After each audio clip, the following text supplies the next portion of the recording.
Good day, folks, and welcome to another edition of Lumberjack Logic. I'm your host, Neil Johnson. I told you it was happening. I told you.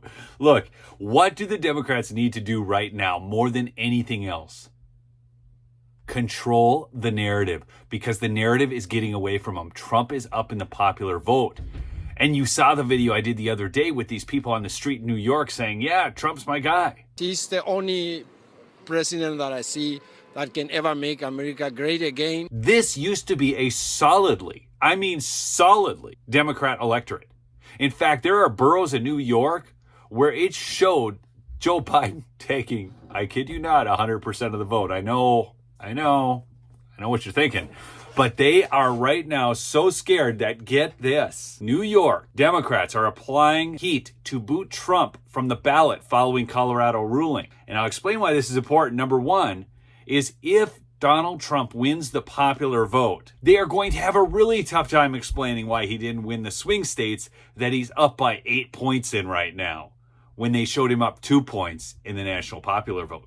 And look at New York, where Donald Trump is actually poised to win in Ronald Reagan-like style. New York Democrats are hoping that the Colorado Supreme Court ruling knocking former President Donald Trump off the presidential primary ballot there will pave the way for their efforts to do so as well. Democrat State Senator Brad Hoylman-Sigal, who is this guy with his hyphenated name, Brad Hoylman-Sigal, anyways, who is spearheading the effort to ensure no one can vote for Trump, said he was elated by the Colorado ruling, according to the Daily News. New York is next, Hoylman-Sigal posted on X. Hoylman-Sigal asked the State Board of Elections to take Trump off the 2024 ballot using the same reasoning as the Colorado Supreme Court. Well, here's the thing. Where's the Colorado Supreme Court headed right now?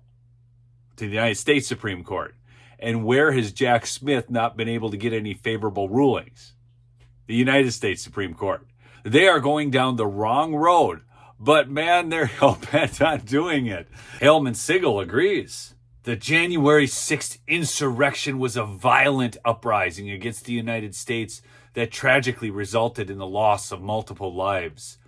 He and a cohort of Democrat state senators said in a December 7th letter to the Board of Elections, according to the New York Post.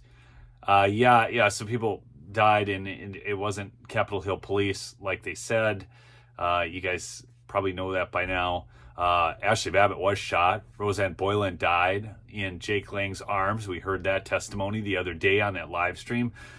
This is completely not what they've made it out to be, but they keep pushing it. They need you to believe it, man. They're desperate. The board must not allow those who participated to run again for office against the mandate of the Constitution.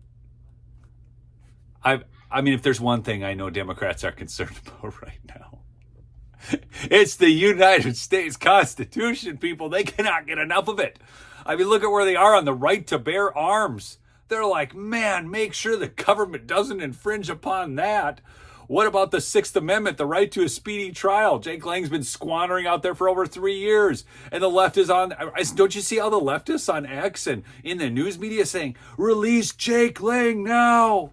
I mean, these people love the Constitution, let me tell you. Democrat Governor Kathy Hochul, meanwhile, poured on the rhetoric when asked about the Colorado case. It's something I'd watch very closely, because that was one of the darkest days in our nation's history. Yes, we know, it's this generation's Pearl Harbor, 9/11. I mean, do they even have any historical context on how many people died on those days? Unbelievable. These people are nuts, but they are freaking out. They are in all-out panic mode because they know they can't stop Trump.